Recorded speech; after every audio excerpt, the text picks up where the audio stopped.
વિદ્યાર્થી મિત્રો એવીપી એજ્યુકેશનની અંદર તમારું સ્વાગત છે।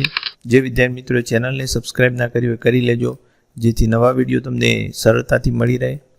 આજે આપણે ધોરણ 7માં વિજ્ઞાન અને ટેકનોલોજી વિષયમાં પાઠ 1 વનસ્પતિમાં પોષણ એના પાઠ્યપુસ્તકના સ્વાધ્યાયના પ્રશ્નોનું સોલ્યુશન જોઈશું। તો વિડીયોને પૂરેપૂરો જોજો। પ્રશ્ન 1, સજીવોને ખોરાક લેવાની જરૂર શા માટે હોય છે? તો વિદ્યાર્થી મિત્રો, સજીવોને કાર્ય કરવા માટે જરૂરી શક્તિ મેળવવા, શરીરની વૃદ્ધિ અને વિકાસ કરવા, શરીરના ઘસારાની મરામત માટે તથા શરીરને તંદુરસ્ત અને નિરોગી રાખવા માટે ખોરાકની જરૂર હોય છે। એના પછી પ્રશ્ન 2, પરોપજીવી અને મૃતોપજીવીનો તફાવત આપો। તો અહીં પરોપજીવી અને મૃતોપજીવીનો તફાવત આપણે લખીએ તો પહેલું, પરોપજીવીમાં તે પોતાનું પોષણ યજમાન સજીવ પાસેથી મેળવે છે અને મૃતોપજીવી એમાં પહેલું તે મૃત અને સડતા પદાર્થોમાંથી પોષણ મેળવે છે। અહીં તે યજમાન સજીવે બનાવેલ ખોરાકનું શોષણ કરે છે અને મૃતોપજીવી એ સડતા પદાર્થો પર પાચક રસોનો સ્રાવ કરી દ્રાવણ બનાવી તેમાંથી પોષક તત્વો શોષે છે। અહીંયા પરોપજીવીમાં ત્રીજું, અમરવેલ પરોપજીવી વનસ્પતિ છે અને મૃતોપજીવી એમાં મોટા ભાગની ફૂગ એ મૃતોપજીવી છે। તો આ રીતે તમારે તફાવત લખવાનો છે। એના પછી પ્રશ્ન 3, પર્ણમાં સ્ટાર્ચની હાજરી કેવી રીતે ચકાસશો? તો વિદ્યાર્થી મિત્રો, પર્ણમાં સ્ટાર્ચની હાજરી ચકાસવાની રીત નીચે મુજબ છે। તો સૂર્યપ્રકાશમાં રહેલી વનસ્પતિનું એક લીલું પર્ણ તોડો, પર્ણને પાણી ભરેલા બીકરમાં લઈ 5 થી 6 મિનિટ માટે ઉકાળો, પછી પર્ણને આલ્કોહોલ વડે બરાબર ધુઓ અને તેનો લીલો રંગ દૂર કરો। આ પર્ણ પર 2 ટીપા આયોડીનના દ્રાવણના નાખી તેનો રંગ તપાસો અને પર્ણનો રંગ ભૂરો કાળો થશે, જે પર્ણમાં સ્ટાર્ચની હાજરી સૂચવે છે। તો આ રીતે વિદ્યાર્થી મિત્રો આપણે પર્ણની અંદર સ્ટાર્ચની હાજરી ચકાસી શકીએ। એના પછી પ્રશ્ન છે, આ લીલી વનસ્પતિમાં ખોરાક બનવાની ક્રિયાનું ટૂંકમાં વર્ણન કરો। તો એનો જવાબ, લીલી વનસ્પતિના પર્ણમાં લીલા રંગનું રંજક દ્રવ્ય આવેલું હોય છે, જેને હરિતદ્રવ્ય એટલે કે ક્લોરોફિલ કહે છે।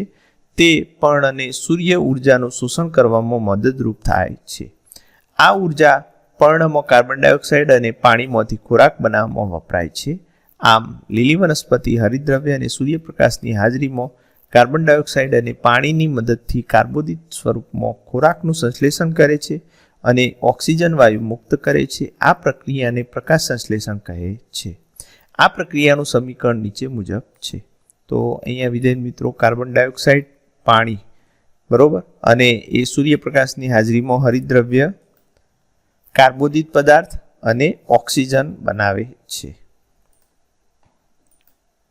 એના પછી પ્રશ્ન 5, રેખાચિત્ર દ્વારા દર્શાવો કે વનસ્પતિ એ ખોરાક માટેનો અદ્વિતીય સ્ત્રોત છે। તો અહીંયા રેખાચિત્ર દ્વારા દર્શાવવાનું છે, સૂર્યપ્રકાશનો ઉપયોગ કરી લીલી વનસ્પતિ પોતાનો ખોરાક જાતે બનાવે છે અને રાસાયણિક ઉર્જા સ્વરૂપે ખોરાકનો સંગ્રહ કરે છે। અને જે પરાવલંબી સજીવો છે, મોટાભાગે તૃણાહારી જે પ્રાણીઓ છે એ વનસ્પતિ ઉપર આધારિત હોય છે। વનસ્પતિએ બનાવેલી એમનો ખોરાકનો ઉપયોગ કરી અને તે પોષણ મેળવે છે, જ્યારે માંસાહારી પ્રાણીઓ તૃણાહારી પ્રાણીઓનો શિકાર કરીને પોષણ મેળવે છે, એ પણ પરાવલંબી કહેવાય। અને વિઘટકો પણ પરાવલંબી છે, જે તૃણાહારી અને માંસાહારી કોઈ પણ સજીવનું વિઘટન, એના મૃતદેહનું વિઘટન કરે છે બરોબર, અને પોષણ મેળવે છે। એના પછી પ્રશ્ન 6, ખાલી જગ્યા પૂરો। પહેલું, લીલી વનસ્પતિ ખાલી જગ્યા કહેવાય છે કારણ કે તેઓ પોતાનો ખોરાક જાતે બનાવે છે।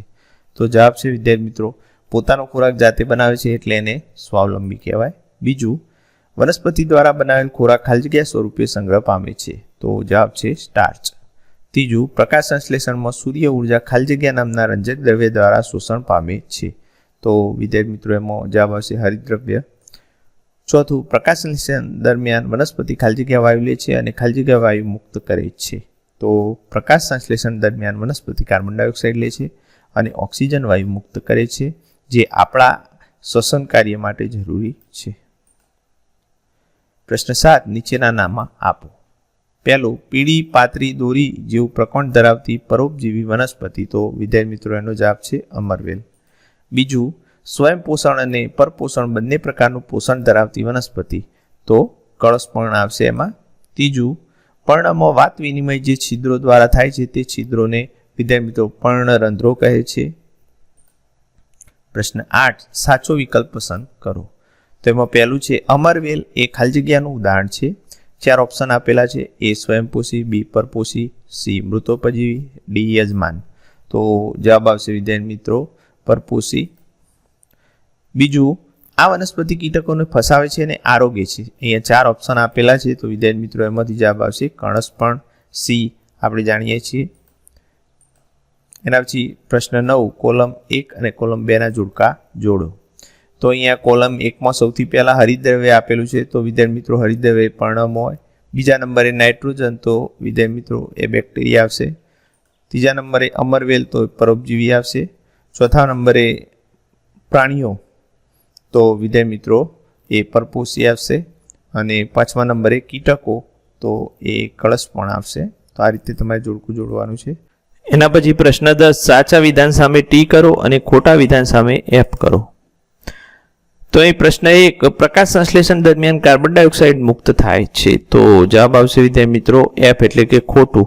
કાર્બન ડાયોક્સાઇડ મુક્ત થતો નથી, પરંતુ ઓક્સિજન મુક્ત થાય છે. બીજું, જે વનસ્પતિઓ પોતાનો ખોરાક જાતે બનાવે છે તેને મૃતોપજીવી કહે છે. તો આનો જવાબ આવશે એફ ખોટું. જાતે ખોરાક બનાવતી હોય તો એમને સ્વાવલંબી કહેવાય વિદ્યાર્થી મિત્રો. ત્રીજું, પ્રોટીન એ પ્રકાશ સંશ્લેષણની પેદાશ નથી. તો જવાબ છે સાચું, ટ્રુ, બરોબર. ચોથું, પ્રકાશ સંશ્લેષણ દરમિયાન સૂર્ય ઉર્જા એ રાસાયણિક ઉર્જામાં રૂપાંતરિત થાય છે. જવાબ આવશે ટ્રુ. પ્રશ્ન 11, નીચે આપેલા વિકલ્પોમાંથી ખરો વિકલ્પ પસંદ કરો. તો પહેલું છે અહીંયા, પ્રકાશ સંશ્લેષણ માટે વનસ્પતિનો કયો ભાગ વાતાવરણમાંથી કાર્બન ડાયોક્સાઇડ લે છે? 4 ઓપ્શન આપેલા છે. તો એમાંથી જવાબ આવશે બી પર્ણરંધ્ર, બરોબર. 12મો પ્રશ્ન, નીચે આપેલ વિકલ્પોમાંથી આપેલ વિધાન માટે ખરો વિકલ્પ પસંદ કરો. તો વનસ્પતિ વાતાવરણમાંથી કાર્બન ડાયોક્સાઇડ મુખ્યત્વે ખાલી જગ્યા દ્વારા લે છે. તો વિદ્યાર્થી મિત્રો આપણે જાણીએ છીએ કે પર્ણ દ્વારા એ લે છે, માટે જવાબ આવશે ડી પર્ણ.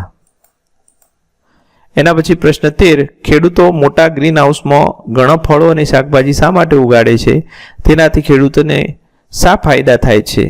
તો આનો જવાબ આવશે વિદ્યાર્થી મિત્રો ગ્રીન હાઉસમાં ફળો અને શાકભાજીના છોડ ઉગાડવાથી બહારની વધુ ગરમી કે વધુ ઠંડીથી છોડને રક્ષણ મળે છે.